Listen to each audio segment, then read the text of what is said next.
بسم اللہ الرحمن الرحیم۔ بسم اللہ الرحمن الرحیم۔ حافظ ابن حجر رحمہ اللہ کے اساتذہ کا ذکر چل رہا تھا۔ یہاں نور الدین عطر صاحب رحمۃ اللہ علیہ فرماتے ہیں کہ حافظ ابن حجر رحمہ اللہ کے سب سے بڑے استاذ وہ علامہ عراقی رحمۃ اللہ علیہ ہیں۔ چنانچہ وہ لکھتے ہیں وَيَدُلُّنَا الْبَحْثُ الْعِلْمِي عَلَى أَنَّ الْفَضْلَ الْأَكْبَرَ فِي تَخْرِيجِ الْحَافِظِ ابن حجر يرجع إلى إمام عصره في الحديث الإمام الحافظ عبد الرحيم العراقي المتوفى سنة 809، ولا نحيل القارئ على شرح العراقي للترمذي الذي اطلعنا على نسخته الخطية في مكتبات المدينة واسطنبول ليرى ما أفاد منه الحافظ في الفتح، بل حسبنا مقابلة شرحه طرح التسريب الذي شرح ما جمعه من أحاديث رويت من أصح الأسانيد ليجد كيف يعتمد عليه الحافظ في فتح الباري۔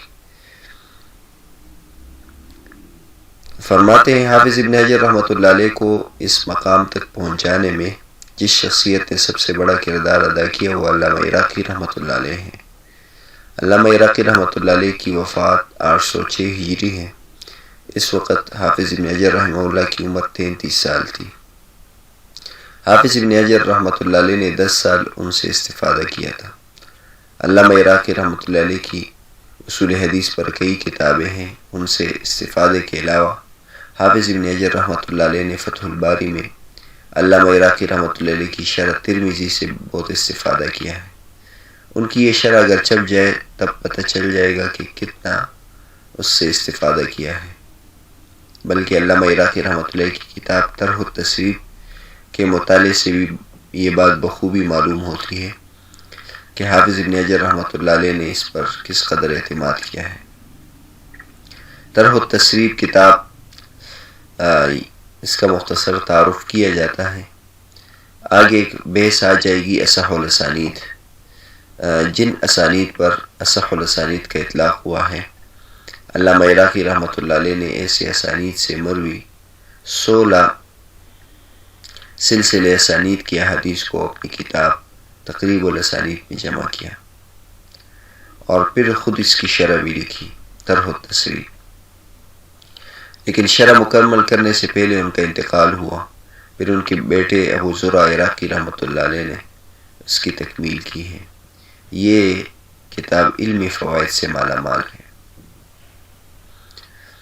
آگے نور الدین عطر صاحب رحمۃ اللہ علیہ فرماتے ہیں حافظ ابن حجر رحمۃ اللہ علیہ کا سرعت مطالعہ، یعنی حافظ ابن حجر رحمۃ اللہ علیہ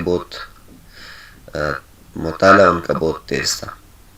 وكان الحافظ مع سرعة حفظه سريع القراءة حتى إنه قرأ صحيح البخاري في 10 مجالس كل واحد منها من بعد صلاة الظهر إلى العصر، وقرأ صحيح مسلم في 5 مجالس في نحو يومين وشطر يوم، ومن أغرب ما وقع له من الإسراع إسراعه في وقته الضيق في رحلته الشامية، فقرأ فيها المعجم الصغير للطبراني في مجلس واحد فيما بين صلاة الظهر والعصر، وقرأ في مدة إقامته بدمشق وهي 2 شهران وثلث شهر قريبا من 200 مجلد مع ما يعلقه۔ فرماتے حافظ ابن حجر رحمۃ اللہ علیہ کا حافظہ بہت تیز تھا اور سریع مطالعہ تھے۔ چنانچہ 10 مجلسوں میں بخاری شریف مکمل ختم کی۔ ہر مجلس ظہر تا اثر تھی۔ ہم اگر اس کا اندازہ لگائے تو گرمیوں کا حساب کرے، گرمیوں میں وقفہ زیادہ ہوتا ہے۔ مثلا ظہر کی نماز 1:30 بجے بھی شمار کرے اور عصر کی نماز 5:30 بجے ہوتی ہے، تو 2 بجے سے لے کر 5 بجے تک 3 گھنٹے ہوئے، تو گویا 30 گھنٹوں میں صحیح البخاری شریف مکمل پڑھی۔ اس طرح حافظ ابن حجر رحمۃ اللہ نے صحیح مسلم کو 5 مجلسوں میں ختم کیا، جس کا کل دورانیہ 2.5 دن تھا۔ سب سے زیادہ تیز مطالعے کی صورت یہ ہوئی کہ ملک شام کے سفر میں ایک مجلس میں ظہر سے عصر تک معجم صغیر طبرانی پڑھی۔ حالانکہ معجم صغیر طبرانی یہ تقریباً 5 جلدوں میں چھپی ہے، اور دمشق کے 2 مہینے اور 10 یوم کی اقامت کے دوران 100 جلدوں کا مطالعہ کیا تھا، اور یہ اس کے ساتھ ساتھ کہ مطالعے میں نوٹ بھی لکھتے تھے۔ تو اس سے معلوم ہوا کہ اہل علم کو کبھی کبھی بعض کتابوں کی صرف تلاوت بھی کرنی چاہیے، اس طرح کئی کتابوں کے مطالعے کا موقع مل جائے گا۔ اس سے پہلے بھی میں نے بیان کیا تھا۔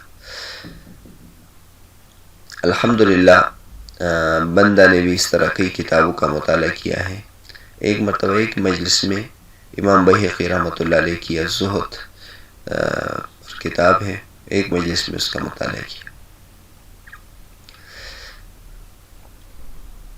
حافظ ابن حجر رحمۃ اللہ علیہ کی علمی زندگی کا ایک دوسرا مرحلہ بھی پورا ہوا۔ اب تیسرا مرحلہ حافظ نور الدین عطر صاحب رحمۃ اللہ علیہ شروع فرماتے ہیں، علم میں ان کی امامت کے مقام پر فائز ہونا۔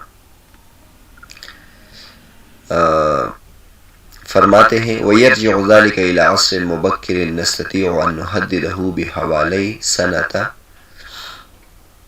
810 فقد تصدر مجالس العلم في فنون عدة وأفتى وأملى الحديث وولي القضاء وطارت شهرته بمعرفة فنون الحديث ولا سيما رجال له وما يتعلق بهم وأسانيد الحديث، واشتهر ذكره وبعد صيته وارتحل الأئمة إليه وتبجح الفضلاء بالوفود عليه وكثرت طلبته حتى كان رؤوس العلماء في كل مذهب وكل قطر من تلامذته، وظهر سلطانه عليهم بذكائه وشفوف نظره وسرعة إدراكه واستحضاره للأطراف المتفرقة من المسألة والأشتات الموزعة من أسانيد الحديث وشواهده وأقوال العلماء فيه، ودرس التفسير والفقه والحديث في معاهد علمية كثيرة شهيرة آنذاك، وتولى الإفتاء بدار العدل والخطابة بالجامع الأزهري ثم جامع عمرو بن العاص، وأملى من حفظه ما ينيف على 1000 مجلس من مجالس الحديث۔ تو حافظ ابن حجر رحمۃ اللہ علیہ علمی مراحل میں سے پہلے مرحلے میں علوم عربیت میں ماہر ہوئے، دوسرے مرحلے میں علوم حدیث، متعلقات حدیث، فقہ اور اصول فقہ میں مہارت حاصل کی، پھر تیسرا مرحلہ آیا اور علم حدیث میں اتنی مہارت حاصل ہوئی کہ امام کے منصب پر فائز ہوئے۔ یہ ان کی عمر کا کون سا وقت تھا؟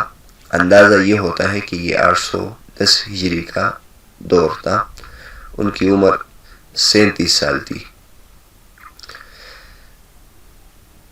اس وقت میں حافظ ابن حجر رحمۃ اللہ علیہ حدیث کی مجالس پڑھانے لگے، فتویٰ دینا بھی شروع کیا اور قضاء کے منصب پر بھی فائز ہوئے۔ اس وقت میں چاروں اطراف میں حافظ ابن حجر رحمۃ اللہ علیہ کی فنون حدیث، خاص طور سے رجال کا علم اور اسانید حدیث میں شہرت ہونے لگی، یہاں تک کہ فن کے ائمہ اور فضلاء آپ سے استفادہ کرنے کے لیے سفر اختیار کرنے لگے۔ ان کے تلامذہ کی تعداد اس قدر بڑھ گئی کہ ہر مذہب اور ہر طرف کے علماء کا آپ کے شاگردوں میں شمار ہونے لگا۔ ان کی ذہانت، ستھری نظر اور مسئلہ کے تمام پہلو کے بارے میں آپ کی حاضر دماغی نے تمام علماء میں آپ کا سکہ بٹھا دیا تھا۔ مشہور علمی مراکز میں حدیث، تفسیر اور فقہ کے درس دیے، دارالعدل میں فتویٰ کے منصب پر فائز ہوئے اور پہلے جامع ازہر پھر جامع عمرو بن العاص میں خطیب مقرر ہوئے اور اپنے حافظہ سے حدیث کی 1000 سے زیادہ مجالس پڑھائی۔ آگے نور الدین عطر صاحب رحمۃ اللہ علیہ نے ان کے قاضی بننے کی جو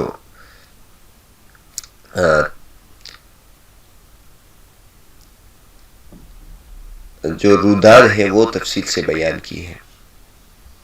فرماتے ہیں وَفَوَّضَ إِلَيْهِ الْمَلِكُ الْمُؤَيِّدُ الْقَضَاءَ بِالدِّيَارِ الشَّامِيَّةِ مِرَارًا فَأَبَى ثم باشر القضاء في مصر وأصبح في مركز رئاسة القضاء لكنه لم يرضى عن هذا المنصب عن هذا المنصب الدنيوي الذي كثيرا ما يضحي أناس لأحقر منه بنفيس الدين والنفس فاعتزل القضاء وكلف بالعودة إليه فكان يعود إليه ويعتزله ثم اعتزله ولم يقبل إليه رجوعا ونعم ما فعل فقد تفرغ بذلك لنشر العلم وخدمة الحديث النبوي وهكذا ينبغي للعالم أن يزيح ما يعوق نشاطه وحركته في خدمة العلم وإن كان منصبا ذا وجاهة أو مال.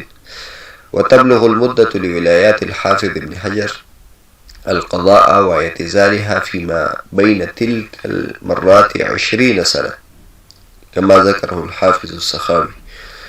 وقد ترجم الحافظ لنفسه في القضاة في كتابه رفع الإسر عن قضاة مصر. حافظ ابن حجر رحمۃ اللہ علیہ کو ملک مؤید نے شام میں عہدہ قضا کی پیشکش کی لیکن انہوں نے قبول نہیں کیا. پھر مصر میں عہدہ قضا قبول کیا لیکن حافظ ابن حجر رحمۃ اللہ علیہ اس دنیاوی منصبے سے خوش نہیں تھے اور ایسے مناصب میں اور عہدوں میں انسان نفیس ترین چیز دین اور اپنی ذات کو ایک حقیر چیز کے لیے قربان کرتا ہے. چنانچہ عہدہ قضا سے معزول ہوئے اور پھر ان کو دوبارہ مجبور کیا گیا پھر عہدہ قبول کیا. اس طرح کئی بار ہوا. علامہ سخاوی رحمۃ اللہ علیہ لکھتے ہیں کہ ان کے قاضی بننے اور بالآخر چھوڑنے میں ان کی عمر کے 20 سال گزر گئے. آخر میں مکمل اجتناب کیا اور بہت اچھا کیا. اس طرح انہوں نے پوری یکسوئی کے ساتھ علم حدیث کی خدمت کی. اور شیخ نور الدین عطر صاحب لکھتے ہیں کہ عالم دین کو یہی چاہیے کہ علم کی خدمت میں جو چیز بھی رکاوٹ بنے اس کو ٹکرائے چاہے اس سے کتنی ہی شہرت ملے اور مال حاصل ہو. حافظ ابن حجر رحمۃ اللہ علیہ نے مصر کے قاضیوں کے حالات پر مستقل کتاب بھی لکھی ہے رفع الاسر عن قضاة مصر. اس میں اپنے حالات بھی لکھے ہیں. یہاں تک حافظ ابن حجر رحمۃ اللہ علیہ کے